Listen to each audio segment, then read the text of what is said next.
Welcome to the Second Reading Podcast from the University of Texas at Austin.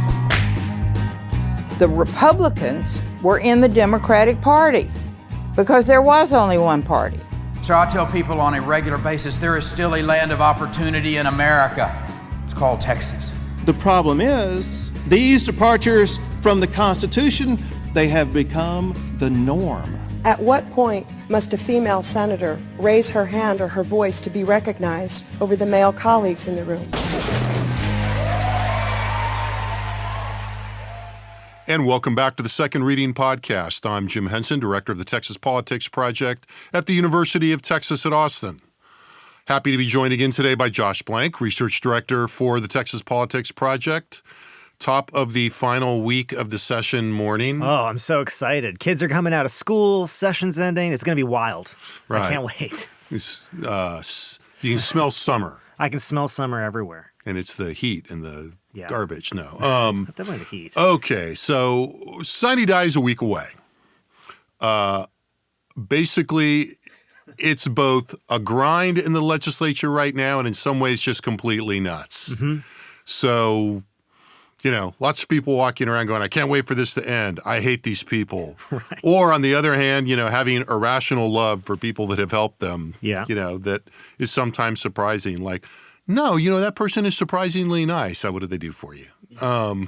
So there's a lot of that going on. So, I kind of have in my notes, I thought we'd take stock. We're not really taking stock so much. It's just kind of this check-in at the moment of, you know, we were talking about this yesterday and what we might do. And, you know, there is this sense that, you know, it was smart for us to do the podcast, I think, to pat ourselves on the back on uncertainty a few weeks ago. Right. Because that's basically been the thing. Right. Yeah, exactly. Since then. I mean, it's been – now, you know, and as I was thinking, and maybe at the end we'll talk about the things that are a little less uncertain or some things that are meeting expectations. But, you know, in terms of where we are, in terms of the calendar in the House, anything that's not passed on second reading Tuesday, which is today as we record, or on third reading on Wednesday, basically dead. Right. You know, other than so we're seeing a lot of the expected chubbing from Democrats, lots of points of order. And I think we've talked about this recently in here. I mean, it's been a very it's been a big session for points of order. I mean, look, points of order. Yeah, right. You know, I mean, you know, you don't think about points of order when the legislature's not in session. Oh, it's all I think then it about. happens and everyone's all, oh, it's a poo, you know, et cetera, on social media. But, you know, there has been a kind of distinct feel to it this time, I think. Whether that's empirically verifiable or not, we'll see when the session's over, hopefully. Maybe we'll take a look. Kind of curious. Yeah, exactly. So, you know, we're seeing the expected delay tactics and the groaning and complaining while this is going on. Right. There is we are at the point where, you know, decorum falters. I love this part. And we've seen, you know, some both singular and collective examples of that. I just love the shift from, you know, the back mic of, you know, will the gentleman or lady yield for some questions? And of course I yield to, will the no. Yeah, right. Not now. Not while I'm laying this out. And with the dagger stare. Yeah, the occasional lapsing into first names, you know, things like this. You know, very funny clip from the Senate. We haven't even talked about this I think it was from yesterday of, you know, Senator Eckhart. Yeah. Sarah Eckhart, you know, first sort of asking, you know, about wanting to ask a question of a member using, you know, I think she was asking Senator Creighton a question and said Senator Betancourt, and the lieutenant governor corrected her. Said, you mean Senator Creighton? Said, what did I say? You know, oh, Senator Betancourt. Oh, yeah, well, and she's, well, I'm still mad at Paul. And then they kind of went, so, you know, those moments that humanize our legislators, shall we say. That's great. I think that's a fair way of putting it. But yeah, and lots of, particularly in the House, a lot more exhortation and background noise and crowd response, right. I think is a good way of putting it. A lot of grumbling from the peanut gallery. Yes, often like a laugh track of sorts. Now, so let's, so where are we to some degree? A little spot check. On the proverbial only thing the legislature has to do, the budget, that actually seems not too bad, right? There's been basic agreement from the two chambers on the overall amount almost from the beginning. They are sending signals that they have worked out final agreements on the vast majority of that. That even goes back couple of weeks by now. There's just, a couple of big things pending that are going to have some, they're going to have to slot some numbers in, particularly property taxes and the grid, both of which we'll talk about. So let's get to that. So 3 big issues still not resolved in the sense that, there's not consensus between the House and Senate and varying degrees of disagreement. And that'd be in property tax relief, power grid reform, and education. And the education kind of has 2 pieces, right? The overall kind of spending piece and the piece that's attached to tax reform, but then also school choice and educational savings accounts, or school choice / educational savings accounts. And those were actually combined in the last couple days in a way we'll talk about. So, let's talk about this, I think, in order of the priority assigned them by Texans in our last poll. Right. So the grid was, as we've sort of pointed out multiple times here, was at the top of our list when we sort of looked at the priorities of the lieutenant governor, the speaker, and even a few of the minority parties, key priorities here, and asked voters, how important it was for the legislature to accomplish each of these areas. The thing that ran to the top was, of course, improving reliability of the electric grid. And I think, you and I have talked about this a lot. We've written about it a lot. I mean, I think the one thing to point out here is, for this podcast audience, is just, while it's sort of been taken kind of as Democratic grumblings in the sort of the wake of the last election cycle, in terms of concerns about the grid, this idea if you keep talking about the grid, it's just political, it doesn't mean anything. It's like, yeah, I don't think that's really what we're seeing. Ultimately, that was a very visceral experience, and the data is still bearing that out. Voters are still concerned about the reliability of the grid, no doubt. Not that a lot of them are paying attention, but when the state came out and said, hey, by the way, this summer, we might have more need than we have capacity. Right. It's not, at least for some voters, that is going to, recharge these ideas about, okay. It got a lot of coverage, but it was also, that wasn't a random person saying that. That was, gubernatorial appointees delivering that message. Not to put too sharp a point on, not to put a sharp point on it at all. So that was, that statement, and I'm not questioning the veracity of it, but it was definitely meant, to drop a little bit, as if we needed a little more catalyzing, force into a little bit more of a catalyst into the legislative chamber at that point when that happened. Yeah. Well, I'd say that's also that little statement again. The point we're making here is, to the extent that an appointee went out and made the statement, there's no doubt that the executive branch was not behind this appointee going out and making the statement. Which, to those who would still say, "Hey, the grid is not really an issue." Well, I think this kind of flies in the face of that because essentially, the governor and his team are stepping in and saying, hey, this might be an issue if you don't do something. And to be, specific about it, the numbers that were provided for that in terms of the shortfall of available wattage versus, anticipated demand, was ready to, did not include renewables.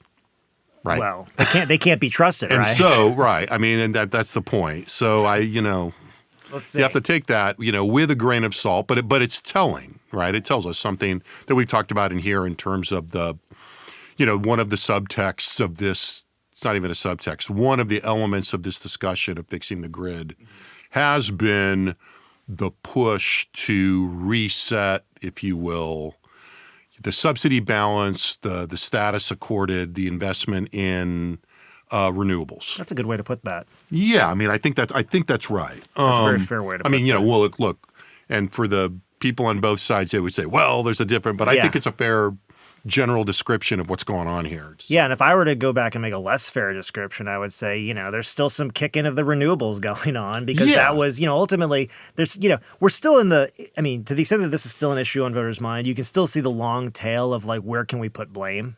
Right.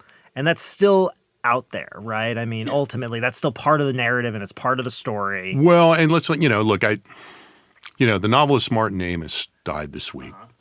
And my excellent wife, Shaggy Dog story that I won't go into, we were at a Texas Book Festival dinner a few years ago, and we wound up sitting with Martin Amis, which I love. That's interesting. I didn't know that. Yeah, because I like the guy. He was a very bad boy. And he was a very bad boy. I read some of his bad boy stuff. And he was a very bad boy that night. He went up and told some very off-color jokes during the speech that the I think that the leadership of the book festival still remembers. I made a social faux pas mentioning this not long ago with the person who was the head of the book festival at that time. She was not amused. She was still not amused several years later. Point being, one of the things Martin Amos, my wife sent me a quote from Martin Amos about avoiding not only cliches, but cliched language that is out in circulation. The war against cliche, I believe. Right. And that was really good. I'll send it to you, and who knows, maybe I'll even link it. But I think that, as we look at what is going on with renewables, a lot of cliches floating around around this that the chief one that I was thinking of that led to that digression is never let a good crisis go to waste. Mm-hmm. And that's, I think, part of what's going on with renewables here. Yeah. There are a lot of people that have been bristling about this for a long time in terms of federal subsidies, in terms of climate skepticism, a lot of things that are really merged here. And while, there are people that are here, as Chairman Hunter pointed out yesterday, which we will get to, that are interested in money, there is also, and this is about money too, but there's also kind of the axe to grind about renewable energy here and climate change that is really coming to the floor, although it's interesting how little people are explicitly talking about climate change in this and really more about the economics of it. Right. So, I think we don't necessarily have to go into all the details that are going on here, but, the two chambers are pretty close. Yeah, it seems like given the complexity, given the lobby free-for-all that this has been, right. And I think we talked about this a few weeks ago. I think I'd gone to a late-night hearing on one of the earlier instantiations of this bill. It was probably SB 7, but it may have been the substitute at the time. And, the turnout in, all branches of the even energy-related lobby was pretty impressive. Right. Standing room only at overflow room, I think, at a little 10:30 p.m. hearing. But this all did come to a head yesterday. So yesterday, the House passed the current version of HB 7, and if you weren't watching, State Affairs Chairman Todd Hunter, who has been at the front of this in the House, gave a real barn burner of a speech to introduce the bill and then to defend it. And there's a lot in that speech. So, you can find that in the archive. It's in part 1 of the video of the floor from yesterday, which would be May 22nd. So SB has a lot of stuff in it. Maybe we should give a quick review of what's in there.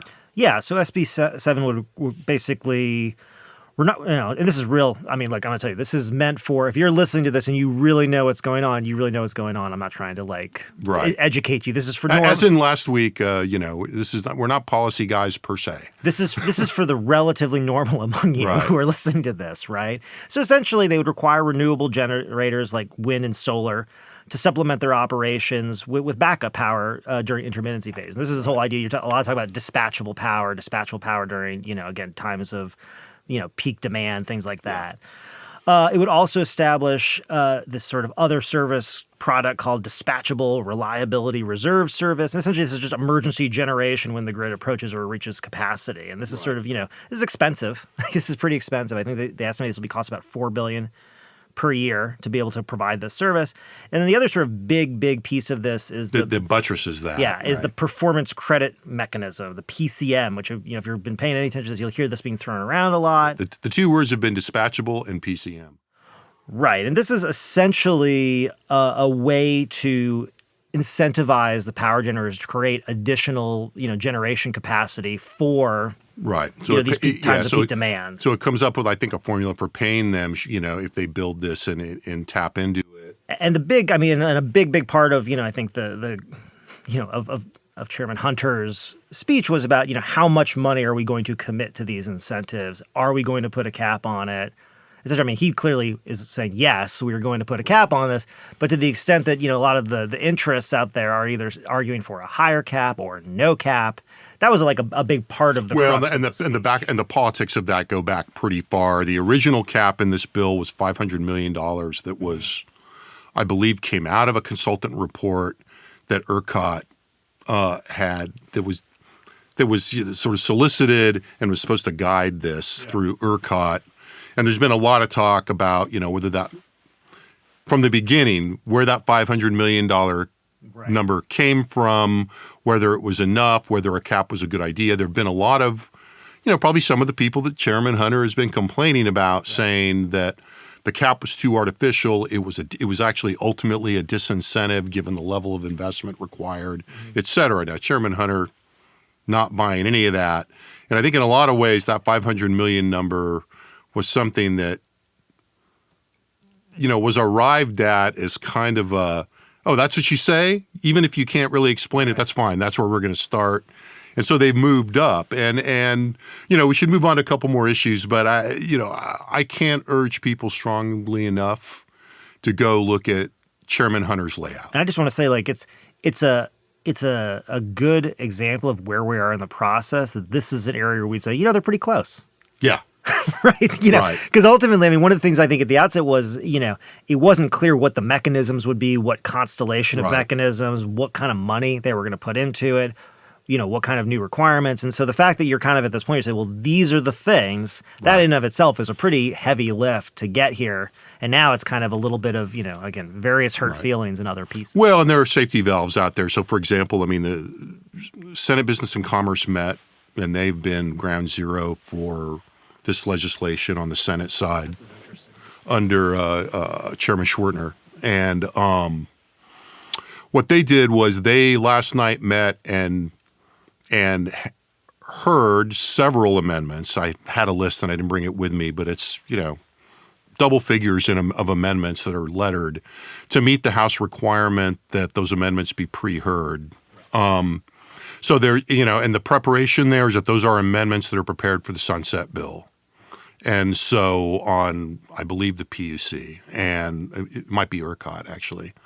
And we'll have to go and correct that at some point. I don't know. We won't do an over, but I'll look it up and we'll put it in the podcast, in the post on the podcast. But that is, sort of a preparation in case some of this falls apart. Some pieces of legislation that people have been trying to pass that haven't made it in, other provisions they want to make sure don't get left out. So, the negotiation is still going on and there's a lot of pieces on the board. But I think the general sense is, look, per our polling, I think there's a sense that they have to do something on this and that they're going to get it done. Which brings us to the next item on our list, which had a lot to, which there's been a lot of talk about, and in which they are not quite as close, I don't think. Certainly not process-wise and substance-wise, I don't think so either, and that's property taxes. Yeah, it's really remarkable when you go through the list of the sort of the big issues that are still outstanding. They actually were, in some respects, but especially at the top here, the biggest issues for voters. When we said, what do they need to accomplish? Number 2 was a reduction in property taxes. And so that was 41% of Texans. It was extremely important for the legislature to do this. It's the second highest. 68% of Texans, and more than 2/3 said it was either extremely or very important. So this was certainly on voters' minds going into this. Now, we talked about this a lot last week and in some detail. Right. And the proposal we talked about last week has now been passed. We recorded on Tuesday or Wednesday last week. On Friday, the House passed the bill that we talked about, which, sort of does both, munges both proposals in the House and the Senate together, about which there had been very harsh words exchanged earlier in the session. And then some. And again, we talked about a lot. The bill would raise the homestead exemption to $100,000, which is, 30,000 above what was in the Senate.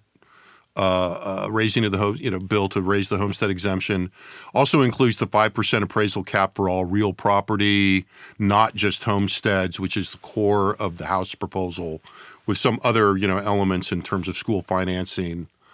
And as far as I'm aware, there's been no formal response from the Senate, but one does get the sense that there are discussions going on.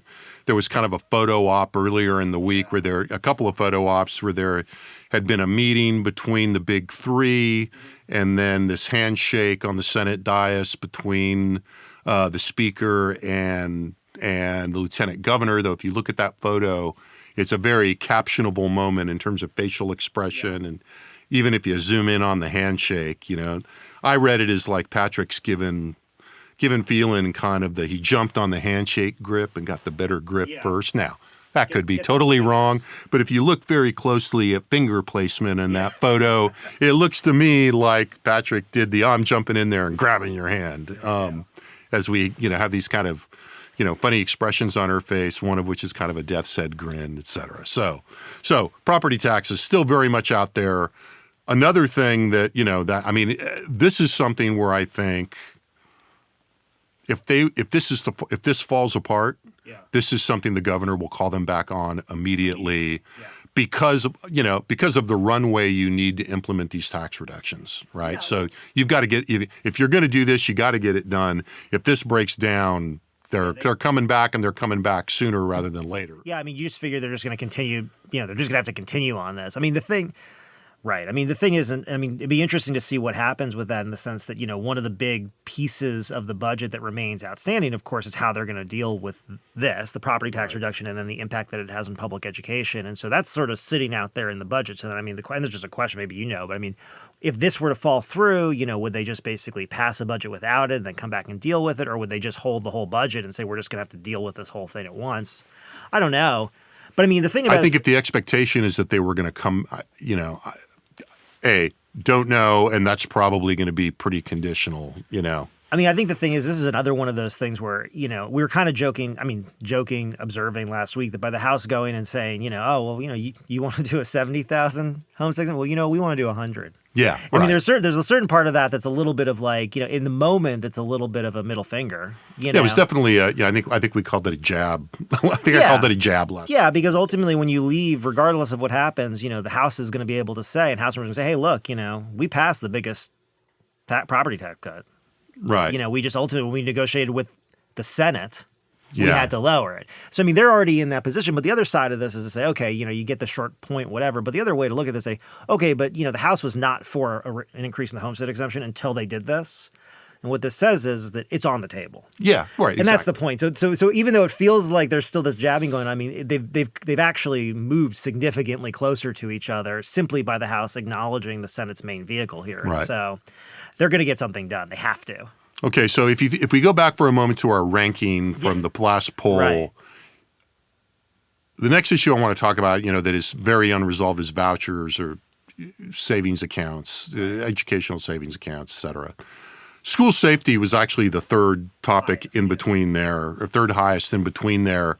And that bill is pretty much on the road. They're going to conference, but I don't think that, I'm not getting any signs that they're not going to be able to iron out. The differences are not huge.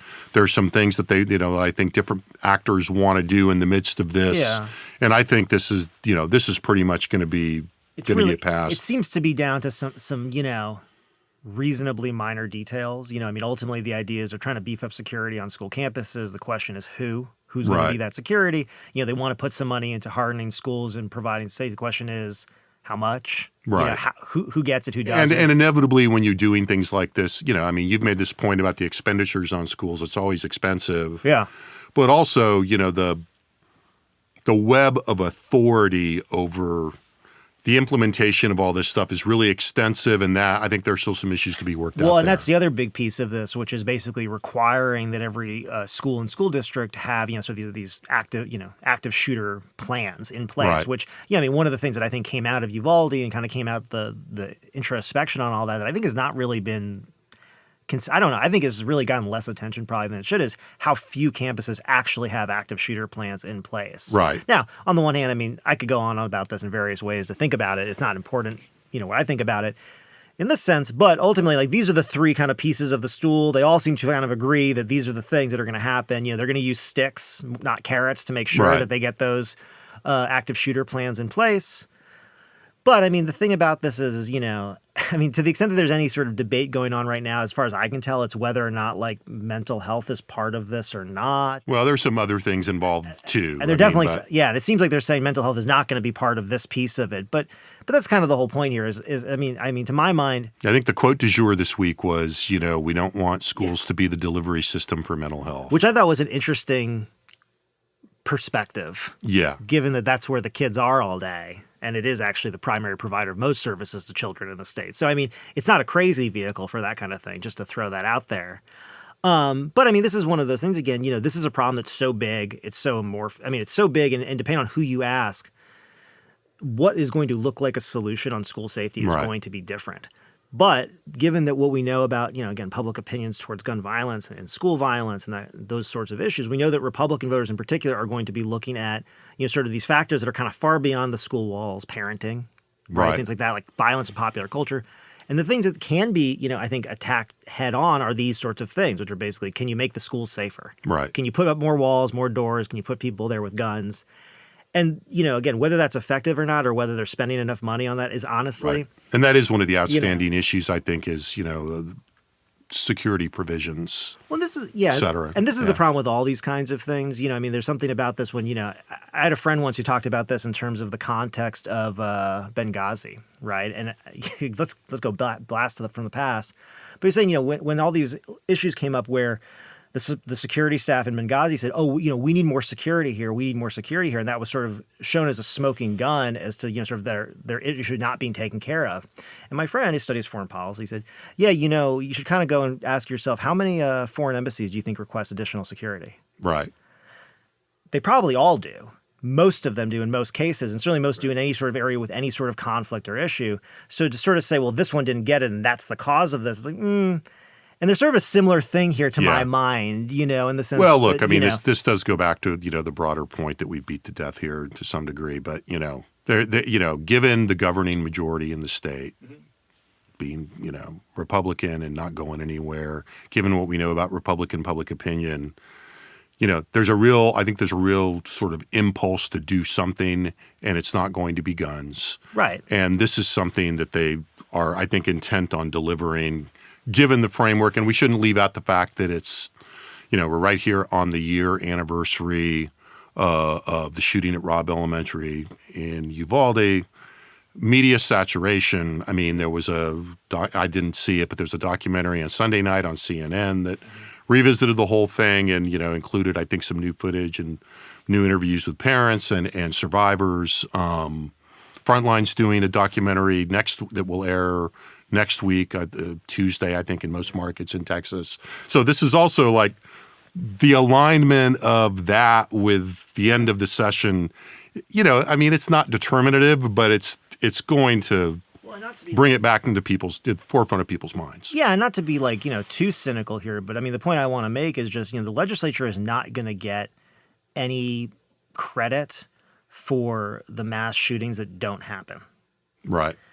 Ultimately, they get blame, right? If another school shooting happens, but the reality is like if they can't avoid it. They'll get blame. I think they'll be blamed. Honestly, if there's another school shooting in Texas, regardless. This is kind of part of the dynamics that we see now. But the point is for every potential school shooter that goes and after this is too many locks. Or whatever. Or they catch somebody trying to get in and they can't. Or even that I would say is a little bit different. But I would just say the idea that this becomes a deterrent or something to these sorts of events, ultimately they actually get no political credit for that. I'm not saying that that's a reason not to go full in on it, but it does lead to this idea of we can invest all the money in this that we want to, and we're still not actually going to get credit for that unless there are just no school shootings, and nobody can guarantee that. Right. And so I think that in some ways that creates a natural sort of perverse incentive to not go overboard here. Nobody's saying, hey, you know what? Let's spend $15 billion of the surplus and make sure these schools are the safest places in the state of Texas, because they could.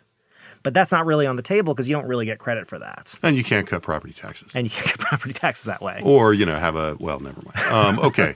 So then finally, speaking of schools in a very different vein, vouchers. Now, this is something that is, seems very unlikely to pass, though they're making another stab at it in the last couple of days.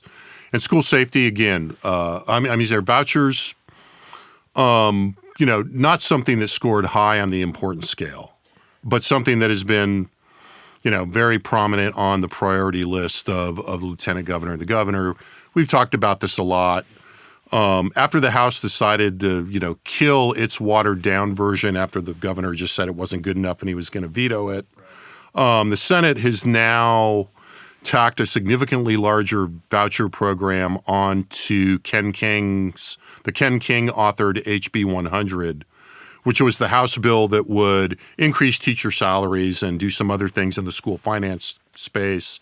Had some, I believe, new money involved in that. Now, what the House Education Committee did this week was tacked another voucher bill onto that. Now, this would seem to have dim prospects in the House, but it is the play that we've been waiting for all along. It's the question. Right. I mean, we've been waiting for this. Can rural, and it boils down to, can you buy a few votes from rural Republicans by pressuring them into putting just enough money that their local districts say, well, we can live with this. It's so remarkable the way the politics of this has shifted to something that's just become so distributive, right? Because before the issue was, we see this in the data, it's not as though there weren't, clear concerns among Republican voters about the public education system, but they were more having to do with, basically avenues for parental involvement and curriculum concerns. Yeah, and we should say standalone support for school vouchers, even among rural people. It was divided, but it was not, Yeah, that's right. But the relative weight put towards focus on vouchers versus some of these other issues. Vouchers were pretty far down the list. Yeah, and we had an item last time that said, which of the following do you think will help improve public education, right? There was that one, but in February, what we actually asked when we were kind of looking at these different sort of broad issues out there about teacher pay and retention, about, curriculum issues, about parental rights broadly construed, vouchers, treatment of transgender children, et cetera. It was curriculum concerns and basically parental involvement, parental rights that were at the top for Republicans, and then vouchers were pretty far down. And the issue has been all along, well, these two issues, again, parental rights especially are big among Republicans, and we see that in the data. So that's true.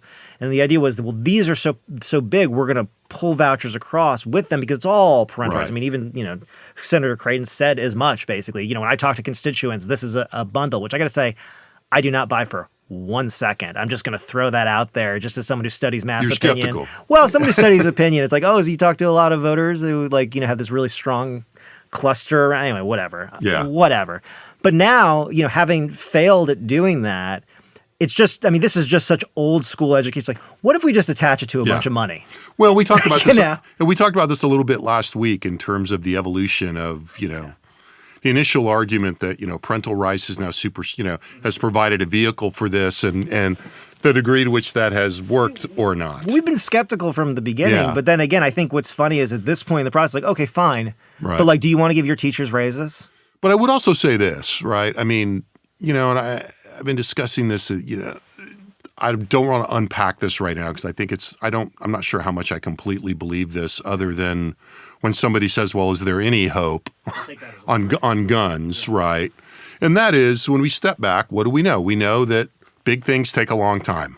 They take multiple sessions. This ESA bill has gotten pretty far. Yeah. Right? And so, there's going to be some sense of having progressed here. My guess, it's gotten, talking to people at the Capitol and in the community, I think it's gotten baked into people's general expectations that they're not going to make it this session. The governor will call a special session at a later date, probably in the fall, to revisit vouchers. So the question now is, with this tacked onto the Ken King bill, how much, assuming that this move in the Senate does not work, does it kill the entire Ken King bill? I think at this point it might. Yeah. I mean, it would almost have to, I think, given where we are, but I don't know. There's, I'm not a legislative, strategist per se. Or will they have to punt that whole ball of wax into the fall in order to preserve their maximal kind of bargaining position? Yeah, it's been really interesting in the sense that, the extent to which people talk about this space with a fair amount of certainty has sort of struck me throughout the session. And even the people who are talking about it kind of shift around on. Before the session started, people were kind of repeating, the conventional wisdom about, vouchers are going to be dead in the House. Right. And yes, that's technically been true, but it's been a lot closer than I think, people thought in the past. And it's sitting here from the outside watching it, ultimately what the proponents of vouchers and the legislative and state leaders have been pushing the voucher issue forward, the governor and the lieutenant governor especially, but also their allies, has been to, in a lot of ways, try to change the calculation for some of these rural members where they see, holding out against one of these things as more costly than holding the line. And they've obviously, look, they haven't gotten across the finish line, but they've clearly been successful because they've changed the numbers pretty solidly on a lot of this stuff. Yeah. And so, to all the, again, I think, if you're kind of looking around right now, people are saying, well, vouchers are definitely dead. And yeah, like, are they dead right now? Dead completely until next session? On life, to violate Martin Amos's thing, on life support. Yeah. Odds are against. Sorry, Martin. Odds are against it like they're against, almost anything. But I wouldn't go out there with a huge amount of certainty and say, oh, yeah, this is definitely dead. Like, because look, attach it to a big pay increase for teachers. No, that's the point I was making earlier. That was the point I was making earlier, right? And even further, though, put it in a special session where there's no other issue competing with it for space. Yeah. That's a different dynamic, And so I'm still, I don't think, again, vouchers still have much on life support, but again, this whole notion of like, well, the House has already said no multiple, it's like, kind of. People that don't, look, I had a couple rural members sort of lay this dynamic out for me, like in February or March. Like, yeah, votes seem pretty solid now, but they have ways of putting pressure on us that, clearly some members knew would, might work. Yeah, and they might backfire too, and that's the other piece of this, so we kind of have to wait and see. And, I think if you think about the tone of Chairman Hunter's speech yesterday and, the general, again, certainly not unprecedented, but the kind of dynamic between the Senate and the House that's been really pronounced this time. There's kind of an intangible in the House. It's kind of like, hell with you guys. Well, I was saying to you before we went on, it's really remarkable how at this point in the session, that kind of like, especially because of the dynamics, of the last number of sessions, really since, Lieutenant Governor Patrick has taken over. But this notion of like mobilizing this House muscularity, this kind of, chest thumping, it's, all the damn lobbyists up there, they don't run this place. And you know what else? They didn't come talk to us. Right. It's like, okay. which was, and you're referencing some other elements of the chairman's speech yesterday that had a funny populist kind of swagger to it for somebody who, has been presiding over, the most, as we've said earlier, one of the most heavily corporate lobby, spasms, eruptions of corporate lobbying that we've seen in a long time. But nonetheless, I think, there is a sense that card remains to be played. But what that ultimately is going to look like, I think, is going to be very interesting, and it'll be interesting for us to poll on some of the undercurrents of that. We had all kinds of other things we could talk about. I think, there's a lot of things still floating out there. Some are more resolved than others. I'm just going to hit a couple of things very quickly on, state preemption of cities, the mothership of the mothership bill or whatever they're calling it of preemption. The Death Star. The Death Star. Yes, it's much darker. That's, it destroys the it's the mothership planets. From the perspective of state government, builders of state government power as the Death Star for cities and localities. HB 2127 that is, the big preemption bill, that's on its way to the governor's desk. There are several others still floating out there that are a little bit more old school and that they're more specifically targeted, including the bill that's aimed at kind of undoing Project Connect in Austin. On the trio of higher ed issues that are out there that originated in the Senate, tenure and DEI are floating around having been diluted in the House, but both have been passed and sent back to the Senate. Question about whether, the lieutenant governor, the Senate, are going to accept those, and that's SB 17 and SB 18.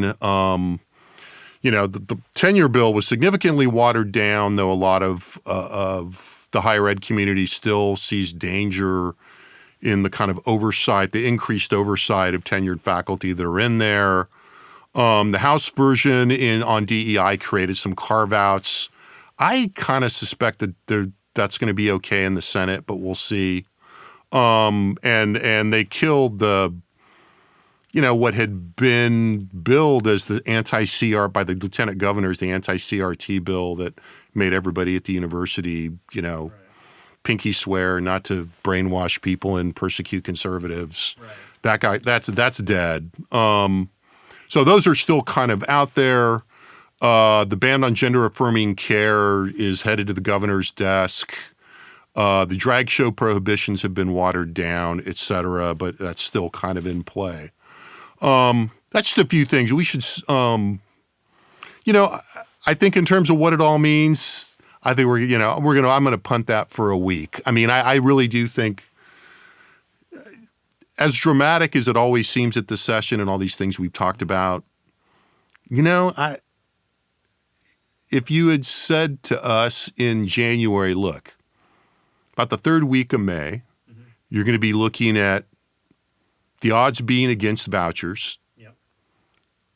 There's still being a bunch of sort of talk, and there being hurt feelings and a lot of, big player elbow, crossing. But in the end, on the grid, but in the end, looking like it's been a pretty good session for oil and gas. Yep.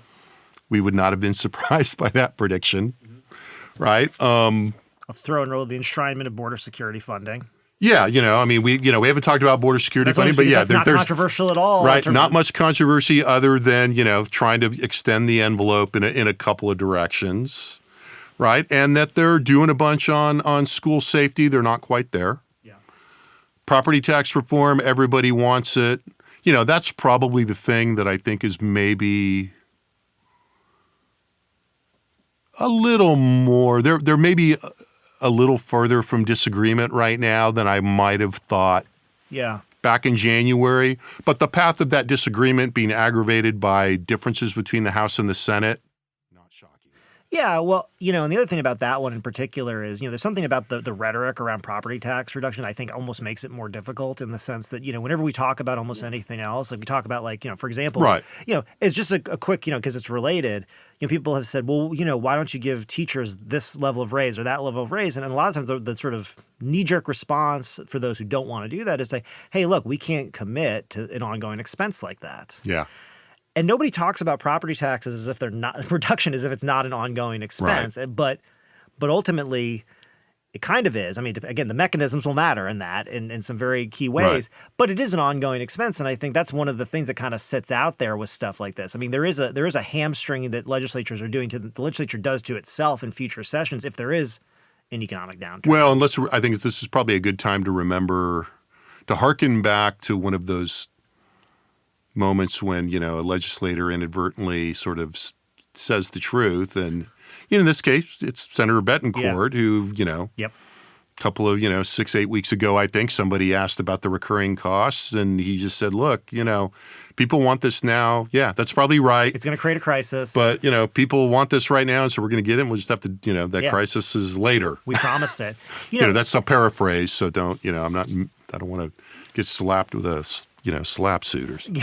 Not to go, you said sort of, what does it all mean? We're going to have to wait a little bit. But it is interesting, kind of when you lay it all out like that and kind of thinking about going into this session, there was this sort of, if you want to, when we're just sort of really kind of even a little further back from the session, thinking, what kind of session is this going to be? A lot of people would sort of talk about, on the one hand, the 2018 session and on the other, or the 2019 session, right. On the other hand, the 2021 session. 2019 session really focusing on, what we say, bread and butter, infrastructure. Yeah. In the wake of a close 2018 election. 2021, going into redistricting, feeling pretty good about themselves, really, very, very conservative session. And I think the question going into was going to be more like A or B. What are we going to see? In a lot of ways, this is kind of, I almost want to say it's a little bit more like A than B, actually, to my mind, which I'd say more of an infrastructure focus, but also it's a pretty good mix of the two, right? Right. It's not really either one or the other. We're still talking about big issues. We're talking about the grid. We're talking about water supply, right? We're talking about property taxes. We're talking about school safety. And if you want to, look, we're talking about the border, and these are all kind of broadly speaking infrastructure of the state, in terms of childcare, safety, territorial sovereignty, as some people would put it.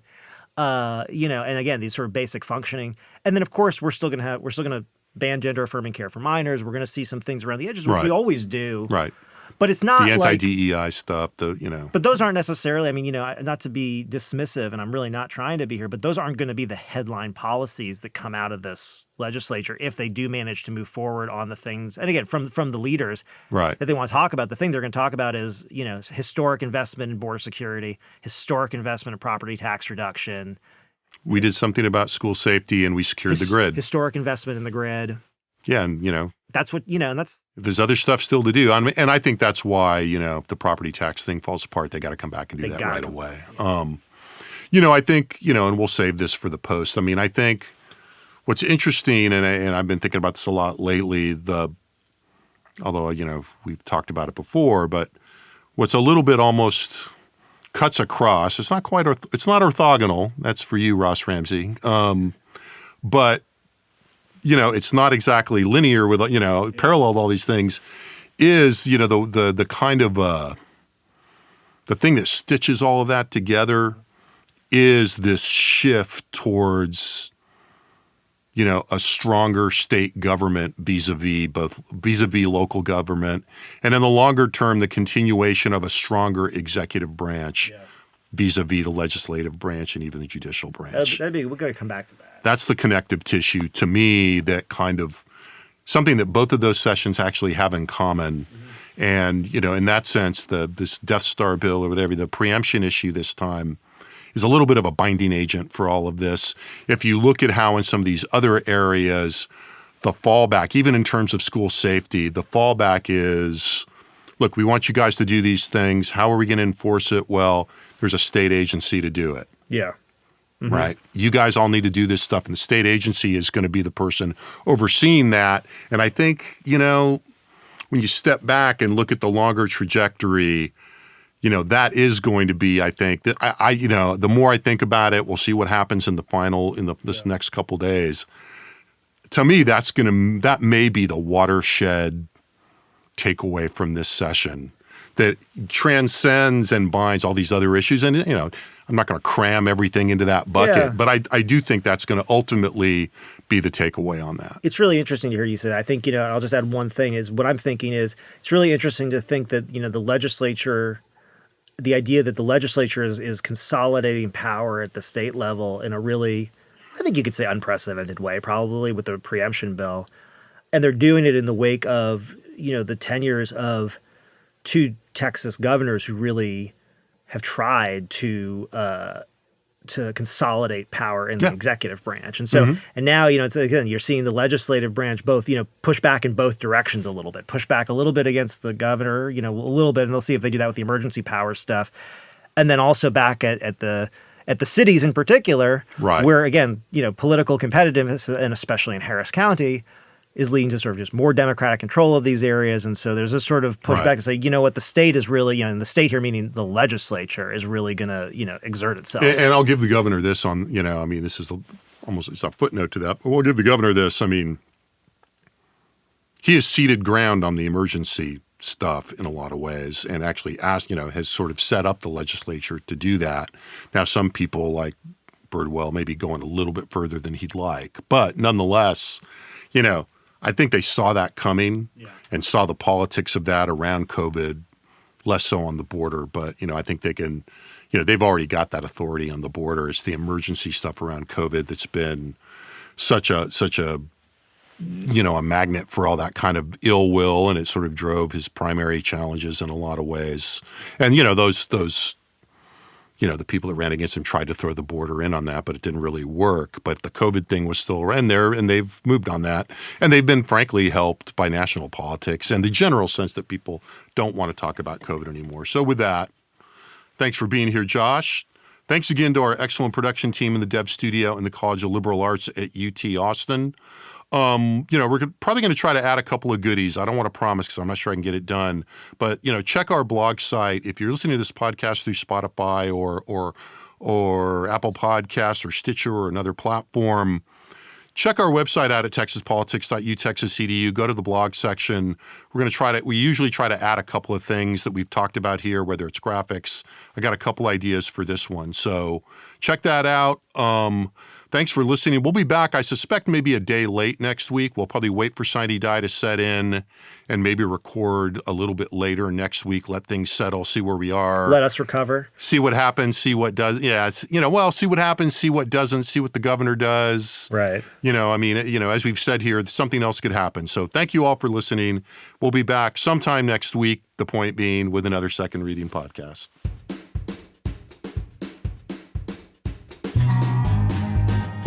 Second Reading Podcast is a production of the Texas Politics Project at the University of Texas at Austin.